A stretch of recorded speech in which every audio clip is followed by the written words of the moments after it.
Good morning, man. Many face publishing. Sorry. All right. It's a little chilly out today, man. It's probably gonna warm back up. I think tomorrow. Still the month of Ramadan. For those who don't know, fasting was prescribed for us. Fasting was prescribed for, all religions. Not all religions, but the three major ones. The prophets fast. It's a way of staying of abstinence, controlling your emotions, controlling your urges. It's a way of gaining self-control, which is key in these days because we are in an era of sensitivity, man. And just yesterday, I had to block somebody that was on the same team as me, but because people are so sensitive, it's like, how do we got to get past this, man, this phase, man, of sensitivity. And, I've been mentioning this a few times in previous videos about the sensitivity, in this, dealing with, the internet and just dealing with people. And, I was attributing it a lot to, like, especially with sports, boxing and LeBron, but it's everybody, man. Like, I'm a Kobe fan, and, I'm not really a Mike fan. I wasn't a fan of Mike like that. Like, I liked Jordan, but I wasn't, like, people was, like, love Jordan, man. Like, he was, you know what I'm saying? Like damn near worship, man, about people, man. When we was growing up, people love Mike. Well, I wasn't really a Jordan fan growing up. I was more of a Laker fan. I liked the Knicks. I was a Magic fan, so I liked the Magic Johnson. And then because I loved the Lakers, I became a Kobe fan. So you could never, all my life, right? I always rooted for the Lakers. Nobody can turn me against the Lakers, man, or Kobe, or Mike. But just because they're my favorite players, those two guys. I mean, not Mike, Magic. Just because Magic and Kobe are my two favorite players, right? That don't mean I think they're the greatest of all time. Same thing in football, right? John Elway is my favorite quarterback of all time, right? That's my favorite. I could never say he's better than Tom Brady, Joe Montana. He's just my favorite quarterback. You know what I'm saying? Like, he's up there with them. And he's, you know what I'm saying? Like, if I had to pick a team, I'm going to start with Elway. You know what I'm saying? But if I say he's the best, no. He didn't achieve more than Tom Brady. He didn't achieve more. He lost to Joe Montana in the Super Bowl. He didn't achieve more. Like, Patrick Mahomes right now is the better quarterback than John Elway. More dominant. Like, Peyton Manning is up there with John Elway. You know what I'm saying? Mike, I got him on like the same kind of level. Peyton Manning was a more statistical quarterback, where Elway was more of a dual threat, get dirty and physical type quarterback, but they got the results. They got the same results. 2 Super Bowls. John Elway, we watched him drag the Bronco team to 5 Super Bowls, 3, with minimum offense. So, we seen what happened when he did get the pieces around him. They were damn near unstoppable. Offense was crazy. So if you want to shoot out, Elway he can bang with you. Dual threat, Elway can take off. Elway can sit in the pocket. Elway, you know what I'm saying? He can make those pinpoint passes across the field. Like, Elway was the man. But I'm not gonna sit there and be like, oh, he's better than Brady, he's better than Patrick Mahomes, and Joe Montana, and you know what I mean? Like, come on, you gotta deal with reality here. These guys are on different levels, man. And get to Kobe. So yesterday, I see a post on X from somebody that I follow and somebody that I'm always showing love to their posts, man, because they always show Kobe posts, and you know, it's all love. We follow each other, whatever. Post says, who wins 1-on-1? Mike versus Kobe, Kobe versus LeBron. Like, out of them three, pretty much, who's winning the 1-on-1 tournament? So I picked Mike. Homie picks, or he says, oh, you know, you bugging, you know, you got Kobe's way more skilled than Mike and you. I'm like, Mike taught Kobe damn near most of what he knows. So my response, I forgot my response was like Mike was a better defender. Mike was you know, more you know, physical player. You know, Mike had athleticism. Mike was, you know, the better two-way player. You know, Mike was more stronger in the post. You know, so I think on the 1-on-1, you know, both at their prime, I gotta go with Mike. Mike dominated a little bit more. You know what I'm saying? Then Kobe.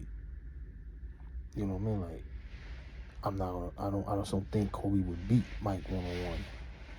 Maybe if they play like best out of three, he might win a game, but I think Jordan wins 2 out of those 3.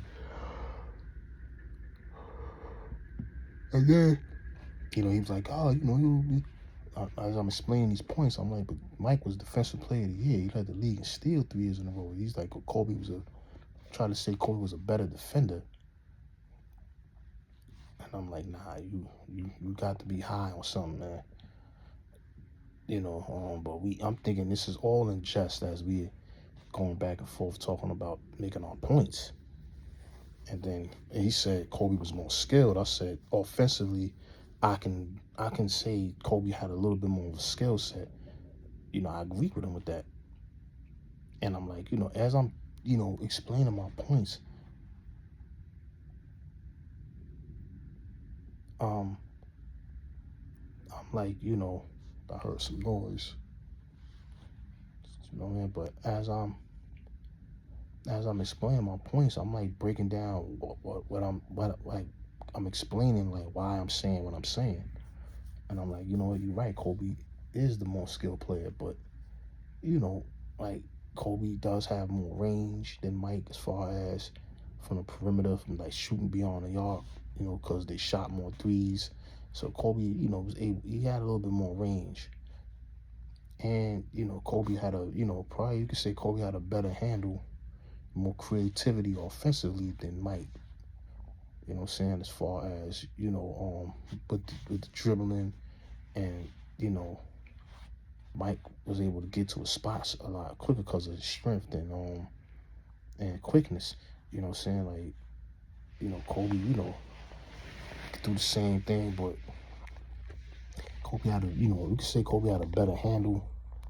You know, and you know, Kobe knew how to play with big men. You know what I'm saying? That ain't really a skill, but, you know, Kobe, you know, offensively, you could say he was slightly more skilled. Like I said, the dribble, better handle, and a little bit more range. Beside that, they the same player. So I said, you know, Kobe, I said Mike is 100, Kobe's in 95.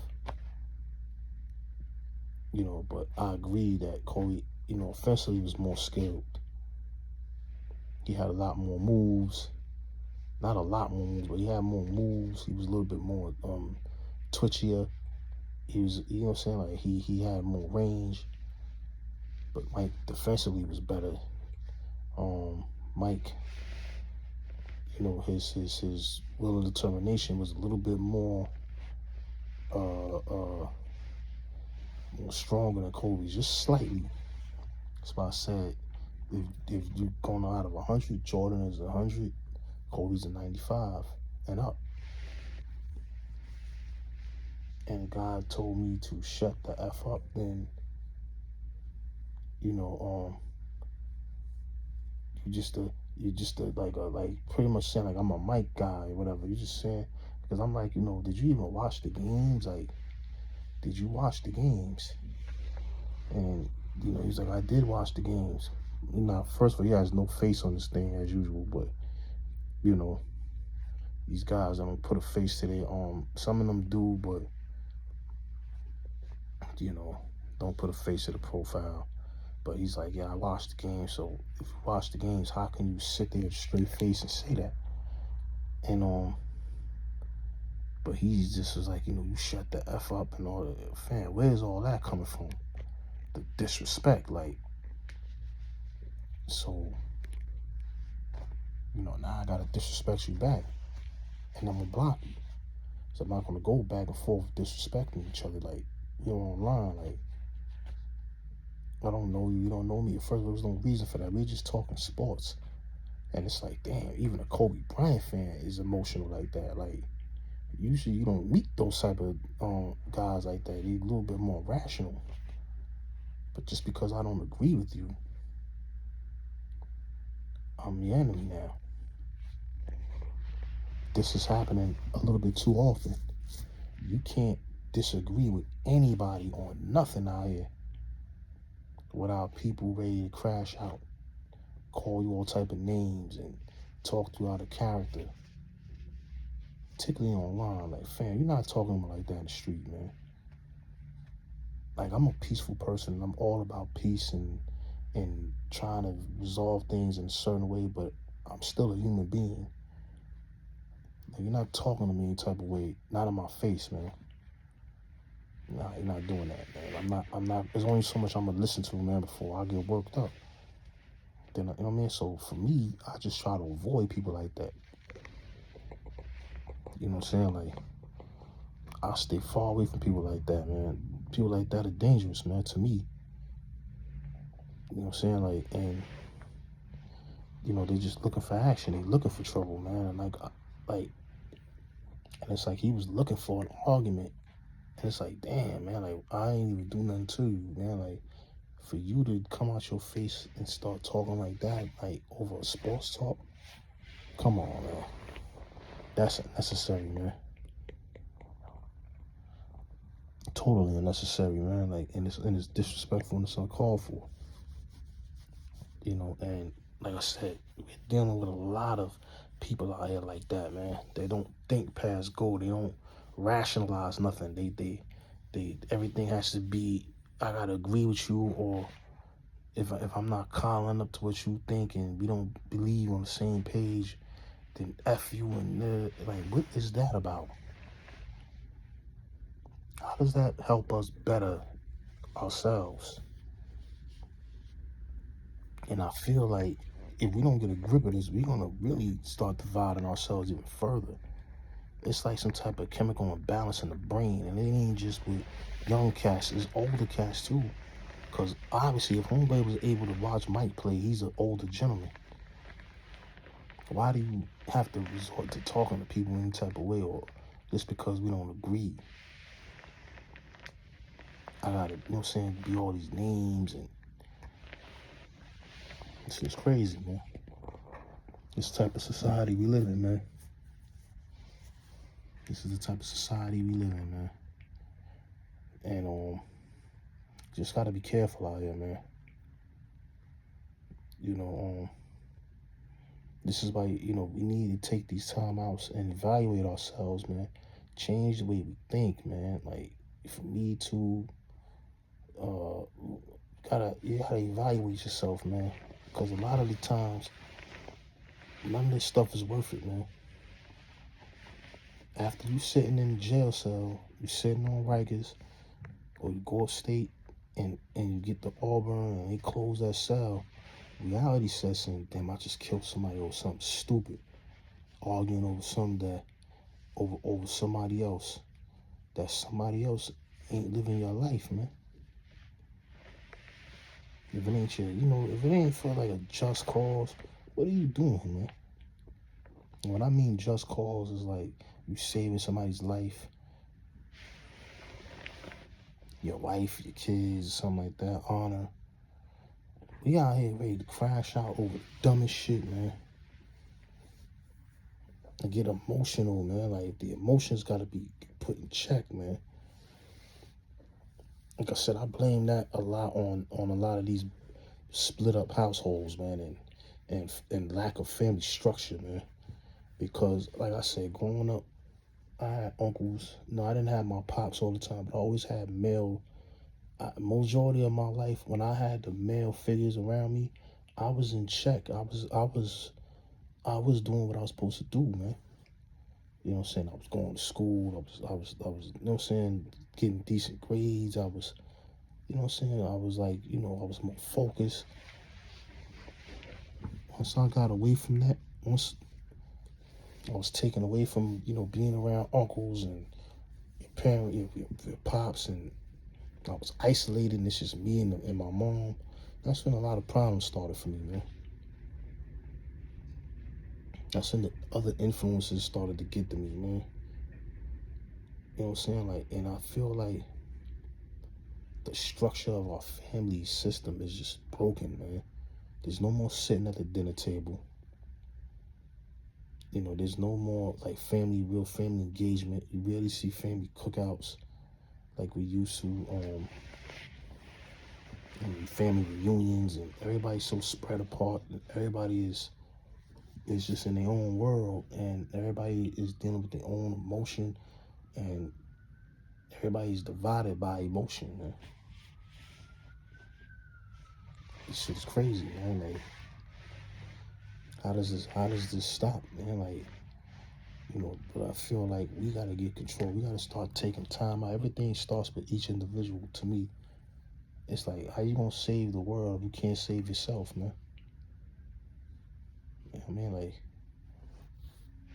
so you gotta work. People gotta work on them. You know what I'm saying? Like, being respectful.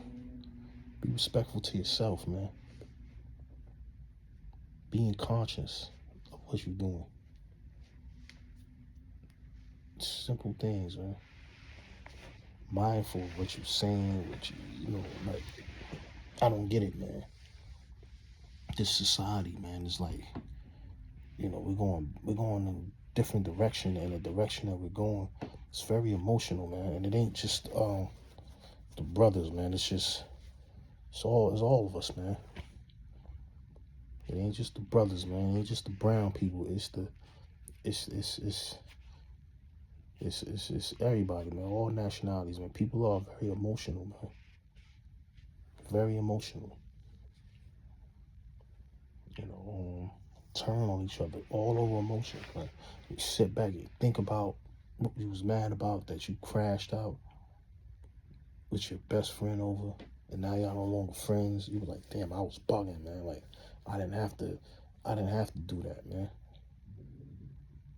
It's crazy, man. Anyway, man, I'll take me a quick nap, man. But that's just sad, though, that,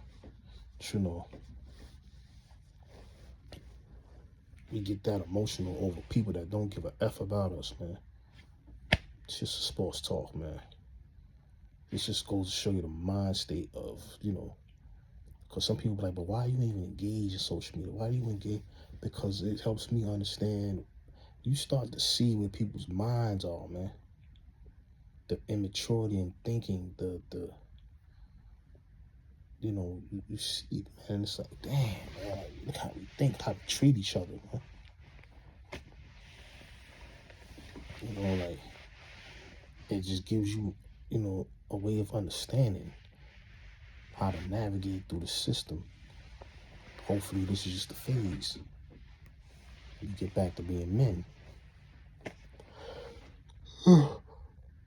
Let me take this nap. Manyface Publisher, man. I'm out, man.